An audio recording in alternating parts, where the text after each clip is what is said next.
کیا گنہگار کی توبہ قبول ہو جاتی ہے؟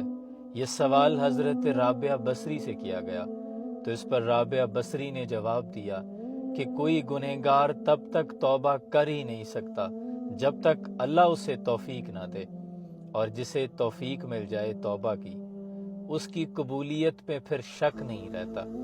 اس پر قرآن کی دلیل ہے، قُلْ يَا عِبَادِيَ الَّذِينَ أَسْرَفُوا عَلَىٰ أَنفُسِهِمْ، اے میرے وہ بندو جو خود پہ زیادتیاں کر بیٹھو، بس ایک زیادتی نہ کرنا، لا تقنطوا من رحمت اللہ، میری رحمت سے نا امید مت ہونا، ان اللہ یغفر الذنوب جمیعا، اللہ تمہارے سارے گناہ بخش دے گا۔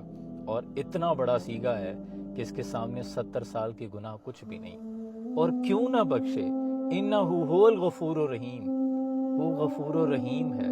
اس کی غفور و رحیمی پر کوشچن مارک آتا ہے اگر وہ توبہ قبول نہ کرے، ہاں البتہ حقوق العباد، اس کی معافی نہیں۔ سلام پہنچے۔